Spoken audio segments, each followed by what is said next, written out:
In a future election, it's a one-man show. Yair Lapid today is the unequivocal leader of the center-left bloc and basically of the largest party. He brought Yesh Atid, his party, up from 19 to 24 seats. He grew in a significant way. And whenever the next election will take place, he'll be able to say, look, it's me against Bibi. Forget about the small parties. Now it's just about me.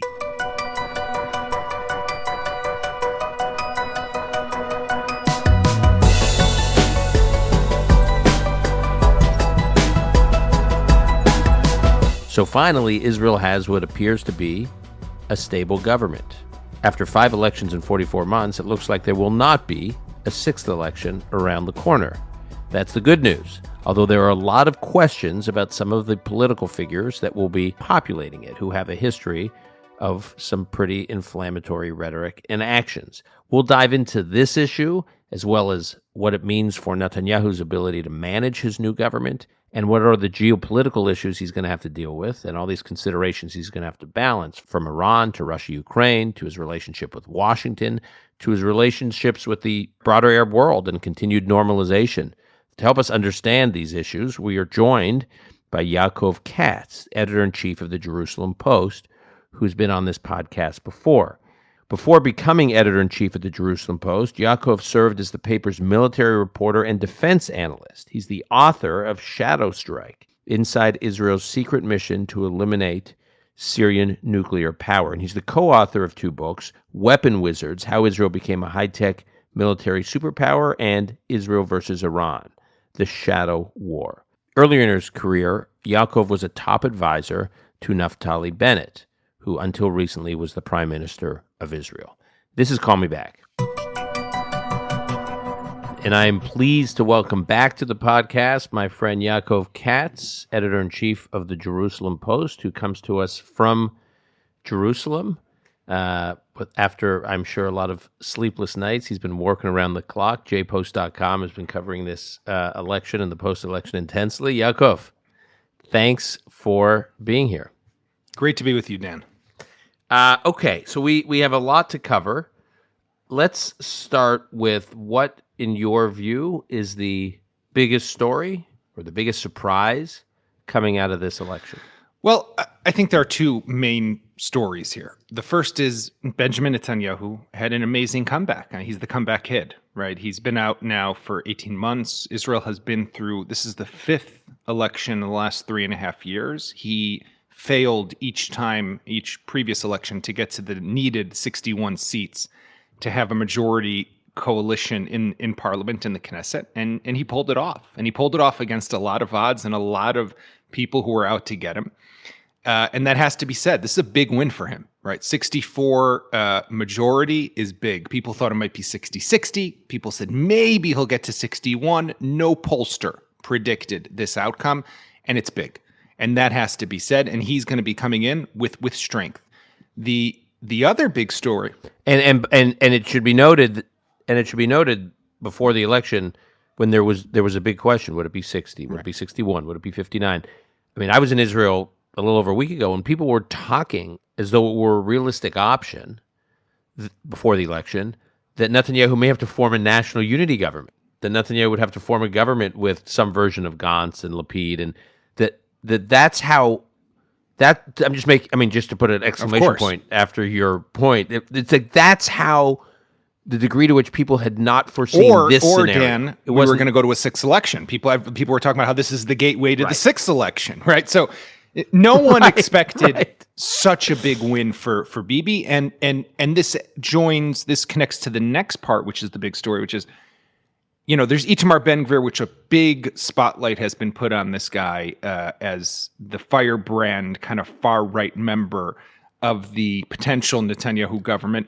But let's also just put into context, this is going to be the most right-wing government in Israeli history. This is going to be the most religious government in Israeli history. There are 18, 19 seats of the ultra-Orthodox. You add to it the 14 seats of the religious Zionist Smotrich Ben-Gvir party. That is 32 seats of religious people in a coalition. They are the majority of this coalition. And that says something about just if you are a secular Israeli today in this country, you're probably a bit concerned right now. And I want to get to this.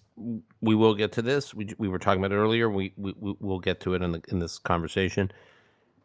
The fact that it is this new government is populated by leaders so ideologically in this direction does not necessarily mean that's where the electorate is. Right. It's also hiccups in the electoral system. Okay. So Bibi's comeback is the big story. Ben Gvir and the rise of Ben Gvir. And can you just explain a little bit about the rise of Ben Gvir? Because this is a guy who, in recent elections, there was always a question about whether or not he'd even meet the threshold to get into the Knesset. So he's gone from, not that long ago, a total gadfly to a kingmaker. Yeah, look, Ben Gvir was someone who for many years didn't make it into the Knesset. He's a rabble rouser. He's a guy, I've known him, Dan, for over 20 years. I've known him from right-wing demonstrations, from during the Gaza Strip disengagement. He was the guy who you would call as a reporter to find out, okay, where are people going to be protesting tonight? Where are people going to be doing something a bit nuts and crazy, right? That was what this guy was. And he's a jovial character. He's fun. He's got a good personality. But he's a right-wing extremist. I mean, put it into its proper context. And explain what that means. What do you mean? Basically, what that means is... Because, by the way, in the West, the term Israeli right-wing extremist is thrown around a lot before Ben Gvir. Right.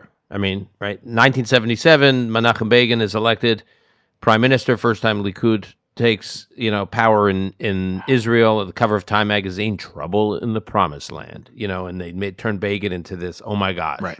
Israel is completely set back. Obviously, when Sharon came back to power, it was also treated like he was going to be a wrecking ball in the Middle East. Avigdor Lieberman, we've talked about, former foreign minister, foreign defense minister. He's the finance minister, right, in the current government. Yeah. And he ran on, loyalty tests for Israeli Arab citizens and, the death penalty for terrorists, and which it's not the policy in Israel, and positions that were viewed as very inflammatory, regardless of whether or not he actually believed these things. He ran on these issues, and then within 3 years of Begin getting elected, Israel had a peace deal with Egypt. Ariel Sharon was the prime minister that pulled Israel out of Gaza. Avigdor Lieberman has now become oppositional to Netanyahu, and not from the right. Mm-hmm. So the term right wing, but the term right wing Israeli has kind of been thrown around for a long time, and then it doesn't always stick the way it's initially characterized. So I just want to put Ben Gvir in that historical context. Now look, unless Ben Gvir makes a dramatic shift and changes and a huge 180. What I mean by that term is he is someone who all the people you mentioned before, they do believe to an extent in coexistence. They believe in some sort of resolution to the conflict that Israel still has with the Palestinian people. Ben Gvir talks about something much simpler, which is we need to restore deterrence. We need to scare them. They need to have the fear of God and of the Jewish people and the state of Israel in them. He has a different vision for what that looks like. He wants to, and he openly says this, right? He said this in an interview just a couple weeks ago, right before the election, where he said, I want to establish in the new government a ministry of migration. I want to find a way to get Palestinian Arabs in Israel and in the West Bank, Judea and Samaria, to move outside of Israel. And he was asked, what does that mean? Where would they go? Who would take them? He said, well, Europe needs, and in the term in Hebrew, so I'll just translate, he said, Europe needs working hands. And I'm watching this on TV, and I'm saying to myself, working hands in Europe? Like, was it not that long ago that we were told as the Jewish people that we need to go work somewhere in Europe? And the silence that you hear is what has legitimized this type of rhetoric And it's a different level, Dan. It's not Begin, it's not Sharon. And what's funny is when I say to people, Bibi is going to be the most left-wing member of this government, they think it's crazy because to them Bibi is so right-wing, but he's actually not. And Ben Gvir is the real deal. Bibi's very practical. Exactly. Bibi, yeah. This idea that Bibi's an ideologue, I've always found laughable. There's not. How can you say? I mean, he's the longest serving prime minister in Israeli history. So Netanyahu has this very clear track record to look at. How he deals with crisis after crisis after crisis, geopolitical crises, local, domestic political crises. I mean, you can dislike Bibi, you can have issues with a whole range of issues around Bibi, but the idea that he's some adventuristic, bomb-throwing ideologue is just inconsistent with the record. He's actually pretty moderate. He's moderate. He's hesitant to use force. He's had multiple. I mean, another thing that people they think like he's the greater Israel. Again, he just wants the so-called occupation. He wants to occupy the Palestinian people. All that kind of stuff. The guy has had numerous opportunities to pass legislation in the Knesset with a majority that would allow him to annex and apply Israeli law to the West Bank. And he's never done it. And the reason is because he doesn't want to do it, because ultimately he wants some sort of resolution that sees Israel not have to be in control of millions of Palestinian Arabs. That's not what Netanyahu wants. This government, though, and this is where I think we need to, kind of be maybe slightly concerned, is a different animal right now. This is a new government where, because of how right-wing it is, and because of Netanyahu's legal situation, he's still on trial for fraud, breach of trust, and corruption. This is where it gets complicated because he's going to want potentially legislation that will help his trial, and the other members of this government are going to want some sort of benefit on their side, and that could come in the way of annexation, in the way of undermining the rule of law, undermining the courts, changing the balance of separation of powers in this country. There's a lot that these guys could potentially go for. Okay, can you briefly describe Netanyahu's where his legal process stands, because you referenced it and it obviously is a factor in all his decision making here? Look, Netanyahu's trial is still continuing. They've heard a lot of the testimony already in the case of 4,000, which is, there's three cases, 1,000, 2,000, and 4,000. 4,000 is the bribery charge, the one that involved potential regulatory benefits to merge a telecommunications company and a satellite TV company, Yes and Bezek, a bunch of years ago in exchange for positive coverage in what was known as Walla. That's this very popular Israeli Hebrew news website. They finished the testimony on that. They're hearing testimony and evidence now in case 1,000, which is the gift, the graft probe. That's the one where he got hundreds and hundreds of thousands of shekels and dollars, I guess, of champagne and cigars and jewelry from different businessmen, particularly two, Arnon Milchan and James Packer. And case 2,000 is still out there. That's the one where he allegedly kind of engaged in a maybe bribery scheme with the publisher of Yediot Ahronot, another very large Hebrew newspaper in this country. So there's still some time. It's rolling along. It's going to take time. There's a lot of evidence, a lot of witnesses, but it's a thorn in Netanyahu's side, right? And three cases, severe corruption charges. He would love to be able to find a way to get this thing to go away, right? And he might use his coalition to do that. So how does one do that? Look, there's something that we call in Hebrew Chok HaTzorfati, the French law, right? What is the French law? There's a lot of French laws, but the French law is that the French have a law that you can't investigate a prime minister while in office for alleged corruption charges that took place while that politician is in office. So Israel does not have a law like that, and therefore you can be prime minister and you can come under investigation. We all know, Dan, I mean, you know as well as I do, all of our prime ministers pretty much have been under investigation in the last 20 years or so. And Ehud Omer went to jail. And Ehud Omer eventually went to jail. Right. His crimes, though, were crimes that were committed before he became prime minister, when he was mayor of Jerusalem. Right. So they could pass that law, and that law could potentially also go retroactive, and it could then force the prosecution to stop the trial. Now, he has said repeatedly during the campaign, Netanyahu, that he wouldn't allow any legal changes, correct, or new laws passed on that would affect him that would be retroactive. But some people believe that was just, he said he wouldn't want it, and he's not asking him for it. But some of the coalition partners or potential coalition partners, particularly Bezalel Smotrich, who is the head of the party with Itamar Ben-Gvir of the Religious Zionist Party, has said that he is going to bring that type of legislation. He's also going to bring another very controversial bill, which is to basically annul the charge or the crime of breach of trust and fraud from political corruption. So basically, what in the middle of a political corruption trial, the legislator would change the law, say this is no longer a crime. So what does the court do? They can't continue a trial, even if they say it's not retroactive. There's no crime to have a court case about. So it would just leave case 4000, which is anyhow perceived to be maybe a case that has some holes in it. Basically, I don't think, and it's the slowest moving one.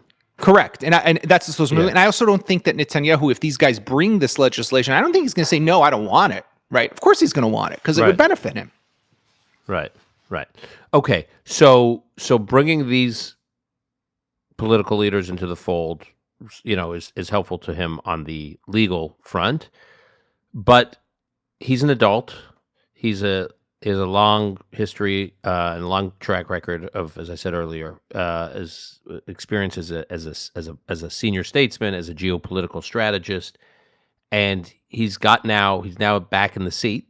He's no longer in the opposition, so he's got to manage a lot of big problems. He's got to deal with Iran. Right. He's got to figure out, what Israel's strategy is vis-a-vis Gaza. He's got to deal with Russia, Ukraine. And obviously he's going to have to deal with Washington, and he's going to have to deal with these Gulf states that he put so much effort into normalizing relations with. So how does he hold this all together? He's got a man, because you've said he used to be the most, he used to be in between the left and the right in his coalitions, right. And now he's actually the most left-wing member of his coalition for the first time. So he's going to have to manage those internal dynamics where there's huge pressure from the right while he's dealing with all these real prime ministerial jobs in his day job of kind of dealing with the world. It's not going to be an easy juggling act. And I would say this is not the government that Netanyahu would have ideally wanted, right? He would have wanted a government. He can have someone who looks good, who's moderate, who could go and be the face of Israel to Washington.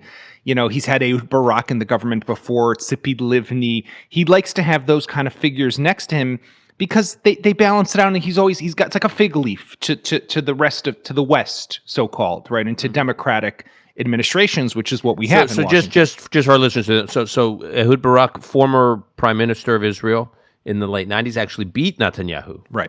In 99. Yeah, 1999, and was leader of the Labor Party. And then Netanyahu comes back to power close to a decade after losing to Barak, and he makes Barak defense minister. Right. And brings him into the government. So to your point, it really was a not bipartisan, multi-partisan coalition government, and he had someone perceived as to the left of him as his defense minister. Tzipi Livni was a player in the Kadima party, the moderate party, also right. very, at the time, oppositional to Likud, and he had her in the coalition. So he's always liked having a blend of this kind of hard right, and left in the government. And you're saying now he's always had that, and he now doesn't have that. So it's gonna make things difficult for him. And like, who do you send to talk to the Blinken? Who do you send to talk to Jake Sullivan? Who do you send to Europe? Right? When the Americans and the Europeans are going to be asking Israel about the Palestinians, what do you say? There's no one in government who is of the moderate kind of cloth, right? That you could say, no, we're actually, we have disagreements. No, there's no disagreements. Everyone's pushing you in one direction, and that's going to put a pressure on him. By the way, I mean, the Palestinians are not saying this publicly, but they're not upset about this government, even though it's so right wing, because for them, until now, because it's always been a government in Israel that kind of plays the game, maybe from their perspective, and says the right thing, but doesn't maybe act on it enough for the Palestinians. But it's good enough for Washington. It's good enough for London. It's good enough for Paris. The Palestinians are kind of in a weaker position. But today, with this such a right-wing government, the Palestinians will be able to say, look, we've told you, these guys are not a peace partner. And Israel has always been able to say, no, we are the partner. We want peace. Our hand is stretched out. Netanyahu won't be able to do that today. What's he going to be able to say? I'm in favor of a two-state solution with Itamar Ben-Gvir and Bezalel Smotrich and his government. He's not going to be able to say that.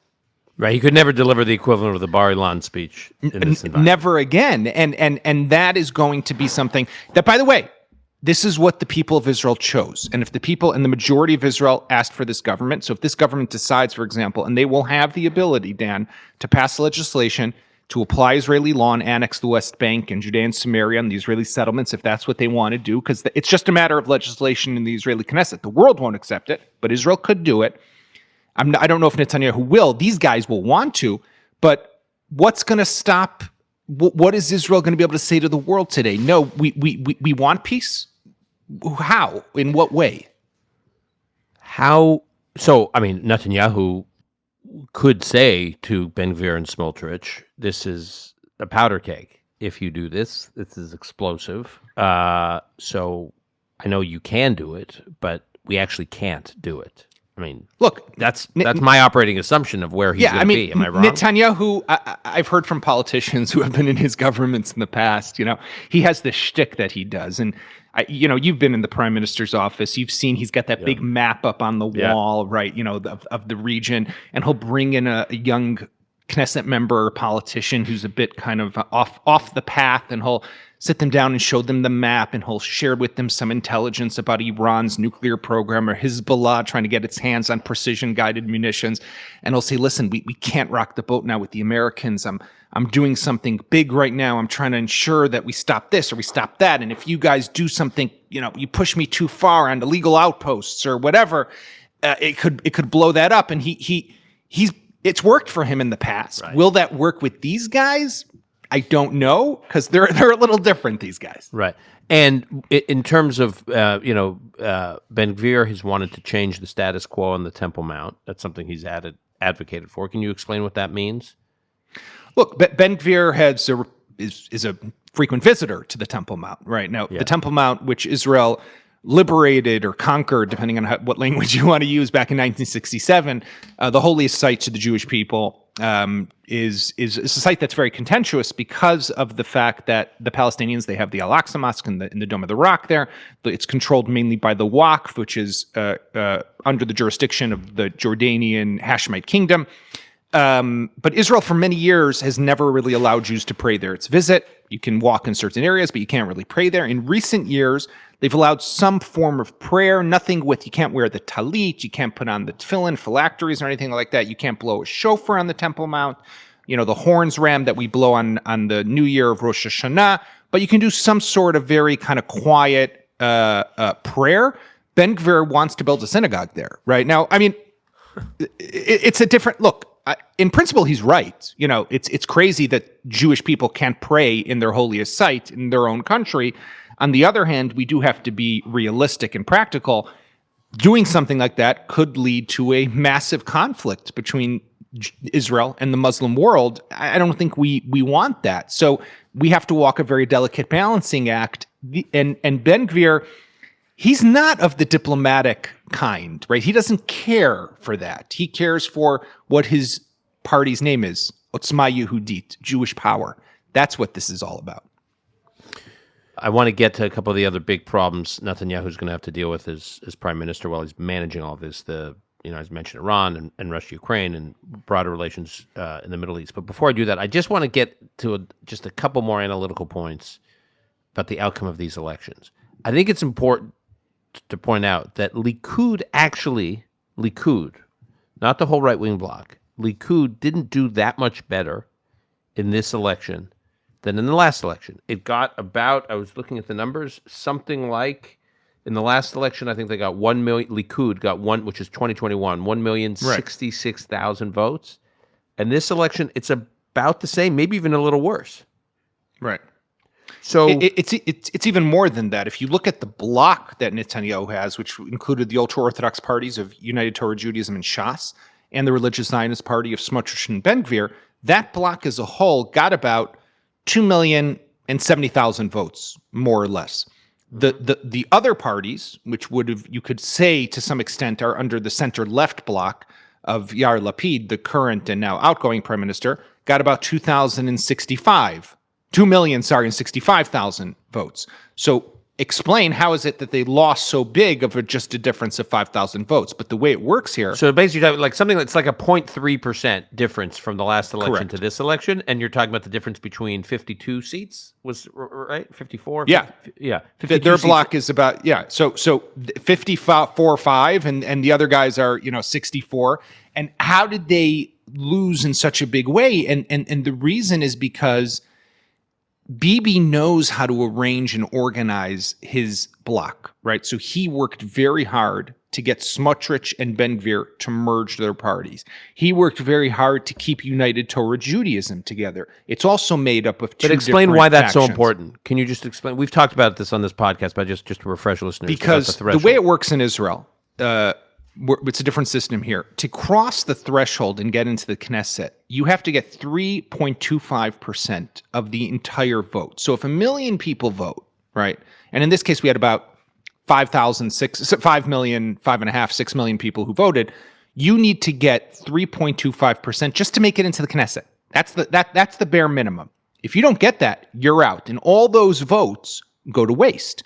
So in the case of, for example, what happened with the Meretz party, so there's something like 40 parties that are actually running. Most of those parties are just 1- and 2-man shows, and they'll never get into the Knesset because even if they got 1% of the vote, it's not enough. It's not enough. Even if they get 3.24% of the vote, which would be the equivalent of, just numerically, would be the equivalent of getting north of, 3 Knesset seats. Sorry, not enough. You went from being eligible for 3 Knesset seats to getting 0 Knesset seats, and that, say, 150,000 voters that voted for you, their votes are now completely wasted. And that gone. is, Dan, exactly what happened to the Meretz party. Meretz got about 150,000 votes. And Meretz, just for our listeners, is a party that's a long-standing party, far way on the left. Correct. And it was assumed they would play a role in a Lapid-led left-of-center bloc government that some of these smaller right parties are playing in the Netanyahu bloc. That was part of Lapid's calculations. He would have these smaller parties. And what you're saying, Yaakov, is Meretz didn't meet the threshold. So all those voters who would have been fine with Lapid as prime minister and certainly are hostile to the idea of Netanyahu as prime minister, their votes are gone, wasted. Gone.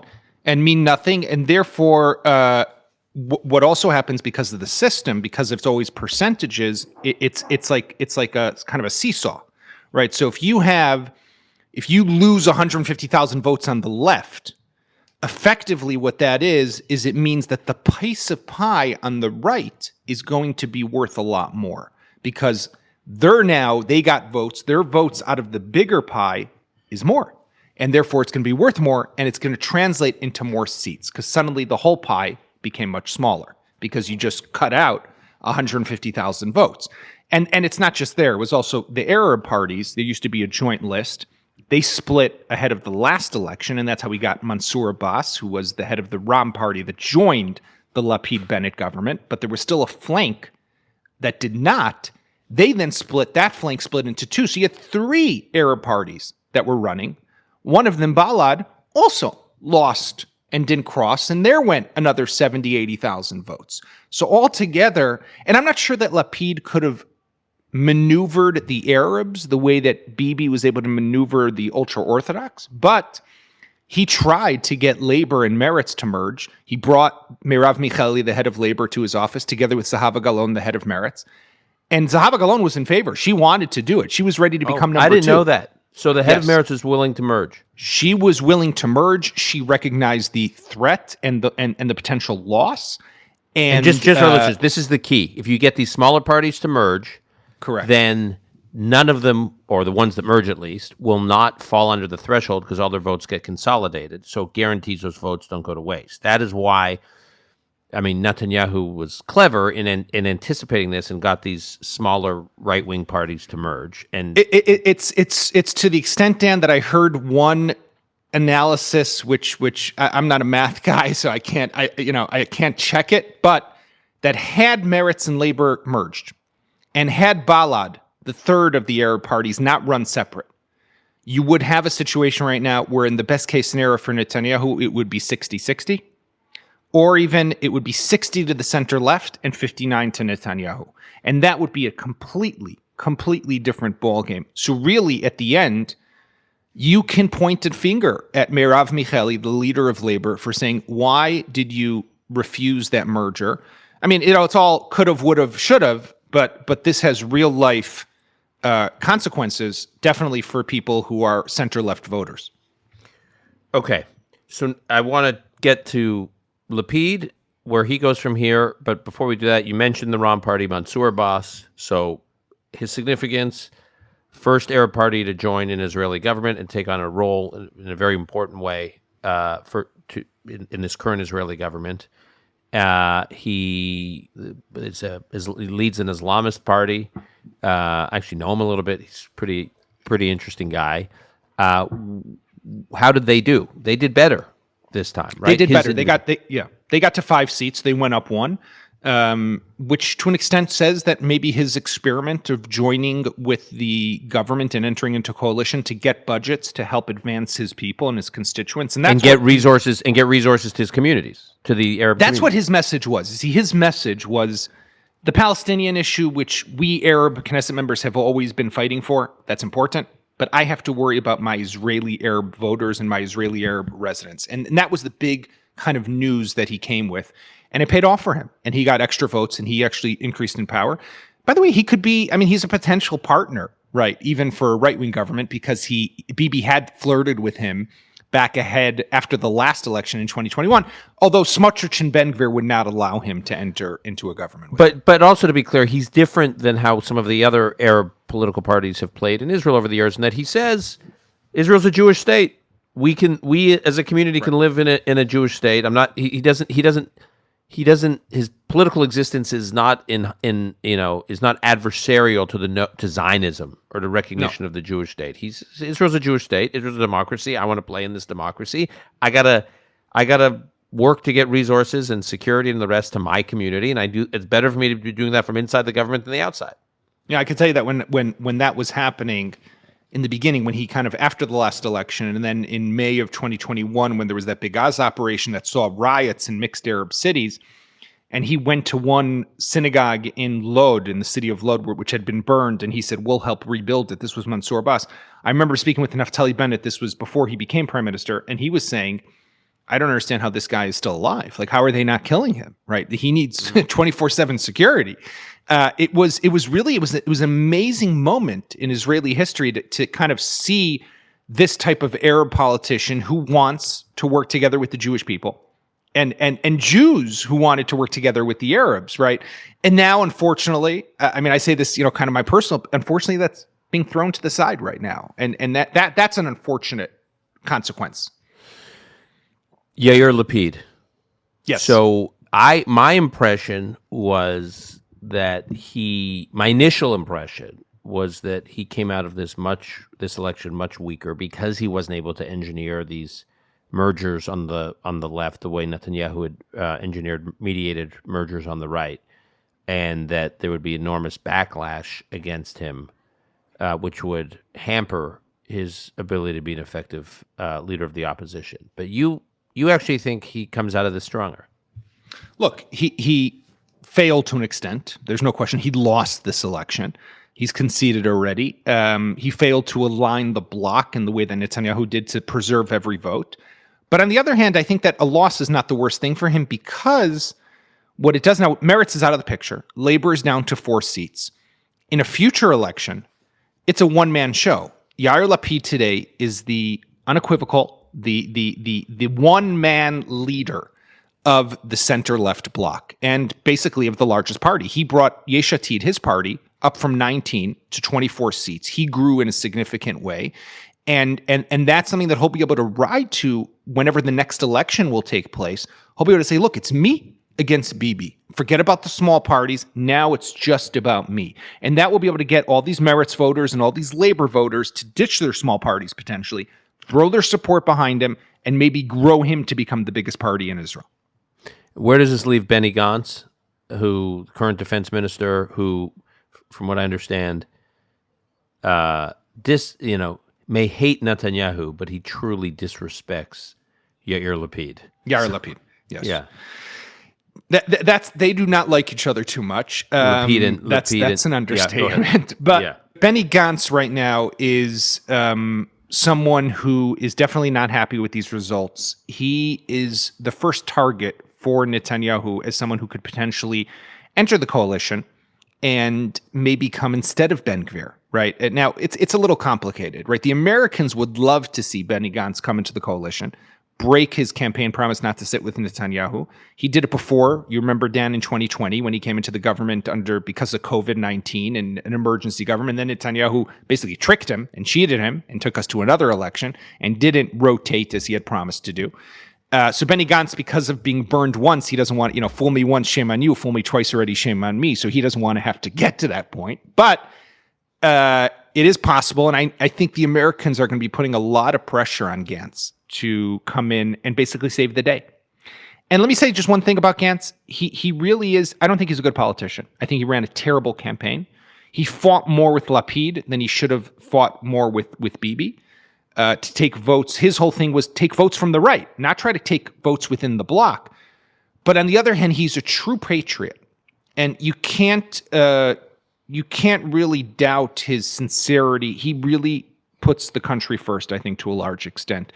And that's why even though I think it would be, again, a betrayal of his voters if he were to decide to enter a Netanyahu government, I wouldn't put it past him. I think if he's late at night and he's thinking, what do I do? Do I let Ben Gvir take over? Or do I come in and try to stop that?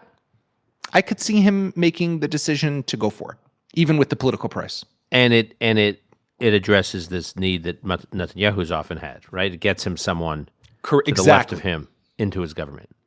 Exactly. Although I do have to say, just mathematically for a moment, it's not simple, because while Ben Gvir and Smotrich are 14 and Benny Gantz is 12, so you say if Bibi already has 64, he brings in Benny Gantz instead of Smotrich and Ben Gvir. So he's not 64, he's a coalition of 62. Not a big difference, right? The problem is that Benny Gantz is not really 12. Benny Gantz is 6. Gadi Eisenkot, the former chief of staff, and Matan Kahana, who used to be with Bennett, are 2 free agents. And then there's another 4, which belong to Gideon Sa'ar, the former Likudnik, who broke away from Likud, ran on his own, now the justice minister, and now merged with Benny Gantz. Served in the Bennett Lapid government. Correct. Gideon Sa'ar might not go for it. Gadi Eisenkot might not go for it. So then all Benny Gantz really is 6. 6 is not enough to make a difference. Got it. Okay. So now let's go through these hot spots.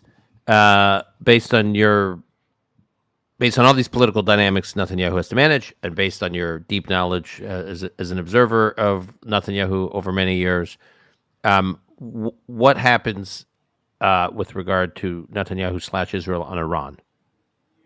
Look, the policies stay the same. They never really were different, the governments. The Lapid and Bennett government, we have to say, did a good job in stopping the disastrous return to the JCPOA, to the 2015 nuclear deals the Biden administration really initially wanted to do. They had a very good dialogue with the Biden folks, and they were able to do it without escalating, without getting things to blow up on the Israeli-U.S. relationship. So really hats off to them on that. Netanyahu, of course, wanted the same outcome. I don't know that he would have gone about it the same way, but his tactic might have been different. But the outcome is good for him, too. And we're going to see a continuation of that policy, right? I think that Netanyahu, of course, does not want an Iran deal. And he's going to work with the administration very carefully on that. The one difference I would expect is just in kind of the tone of the way he works with Biden and the Democrats, right? We all remember how he was with Barack Obama, how he was around the Iran issue with Barack Obama. It was a very tense moment in Israeli-U.S. history, and in that, the history of our joint shared relationship, which is of such critical importance, I think, definitely to Israel, but also to the United States. Netanyahu, it'll be interesting to see whether he's coming in as kind of, a to appease, to get along, to be kind of a convenient partner, or does he want to fight a bit? And I think the Biden folks are a bit concerned what exactly they got waiting for them. How does Netanyahu manage Russia, Ukraine, and does he do anything different from the current Bennett-Lapid government or Lapid-Bennett government? Again, I don't think so. I think the policies, and this is, Dan, it touches on a bigger question. So what's, someone could say, so Yaakov, what's the difference between these guys? And the honest answer, is that there's not a big difference, right? And policy. By the way, I try to make this point to American audiences all the time. I had to give a talk yesterday. I try to make this point. On the major issues, there's basically a consensus, in Israeli politics. Yeah. So people think Israeli politics is so polarized. It is in a sense, but not necessarily around these big issues. No. It's polarized around figures like Bibi, anti-Bibi, pro-Bibi. People have very strong views. But on Iran, Russia, Ukraine. Yeah. Now, I gave a talk also the other night, the day after the election, to a group of American, actually pastors who were visiting Israel. And they were asking me about Iran. And I explained to them, and they said, but we don't understand. It's the most important issue. How is there not a policy difference? And I said, because there isn't. Everyone kind of agrees and sees things the same way. So on Russia, Ukraine, look, Netanyahu has always had a good relationship with Putin. He's had a good relationship with Zelensky. Will he be the guy who supplies and delivers weapons to the Ukrainians as they've been practically begging Israel to do? I don't know, because ultimately he also recognizes he was the man who built the deconfliction mechanism that has worked so well for Israel in Syria, that with the Russians, because the Russians control Syria, that has allowed Israel to continue to take out Iranian targets in Syria over the last few years. Is he going to be the one who's going to throw that to the side to be able to give Ukraine some missile defense systems as they ask? I don't think so. He's always been cautious on those issues, and he's always been very careful not to rock the boat, not to turn Putin into an enemy, not to turn anyone else into an enemy, not China, not America. I don't see him changing anything too dramatic there. Last question, and then we'll let you go, because I know we're bumping up against Shabbat where you are. Continued normalization in the Middle East between Israel and basically the Sunni Gulf nations. Netanyahu played a key role in normalization with the Emiratis, with the Bahrainis, and other kind of Morocco. Yeah. Not in the Sunni Gulf, but obviously the big prize is Saudi Arabia. That I think will take some time, but I think it's on a trajectory. So I have two reactions. I've always been struck when I talk to Gulf leaders, Sunni Gulf leaders, that they all like Netanyahu. They all thought he was the man who took it to Washington and, to tear down the Iran deal and do things like give an address to the joint session of Congress criticizing the foreign policy priority of a sitting American administration. These are things these Gulf countries could never do. And they were sort of in awe that Netanyahu could do this, and they rallied behind him. So in a sense, there's a strength aspect, kind of putting Israel on the map, that they partnered with and wanted to piggyback onto. On the other hand, I got to believe Netanyahu's pressures from the right, the Ben-Gvir and Smotrich pressures on issues related to Arab rights and the future of the Palestinian issue in Israel's backyard, is going to create problems for these Arab countries. So where do you see Netanyahu taking the normalization campaign? Look, it'll be hard to imagine right now that with this type of coalition, Israel will be able to normalize relations with additional countries. Because of Smotrich and Ben-Gvir's presence in the coalition, and no progress and no movement and no kind of gift that Israel, fig leaf that Israel can give to, or olive branch to anything on the Palestinians, I don't see how the Saudis can come. I don't see anyone else can come. On the other hand, what we also have to keep in mind, Dan, and you know this better than I do, is that the Americans played an extremely important role, and without an active American role in bringing the sides together, it's not just going to happen on its own, right? So people ask me all the time, why aren't the Saudis normalizing relations? And I say to them, look, they could potentially, but you would need Biden to get really deeply involved, to give something that the Saudis would want, to get them to come together. We haven't seen that kind of action by this administration in the same way that the Trump administration did it. And, again, it's yes, I think a bit of criticism on my part of them, but it's just not important to them like it was, for example, for the Trump folks. So I don't know that we can expect much to move. And by the way, it's an interesting criticism and question of, we're 2 years now after the normalization of ties between Israel and the UAE and Bahrain and Morocco. How come no more countries have come yet, right? And that says something about, the U.S. involvement in all of it. And maybe, as you say, also, kind of, if nothing's going to move on the Palestinians, why would anyone else come?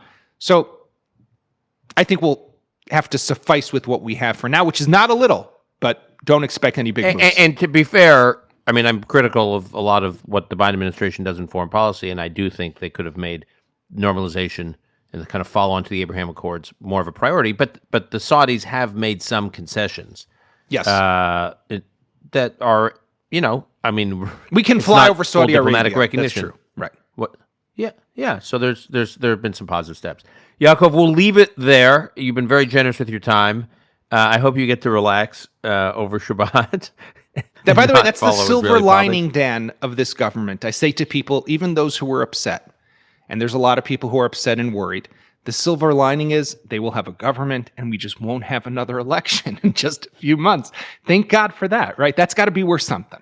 And maybe during that time, we can all ponder what reforms the Israeli electoral system needs to get out of the situation where Israel has 5 elections in 44 months. But as I keep pointing out, not as bad as some other countries. The Brits have had 5 prime ministers in 7 years. You guys have only had 3 prime ministers in 7 years.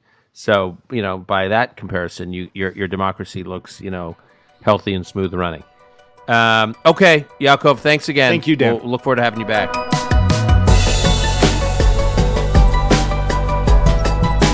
That's our show for today. To keep up with Yaakov, you can follow him on Twitter at Yaakov Katz, Yaakov Katz.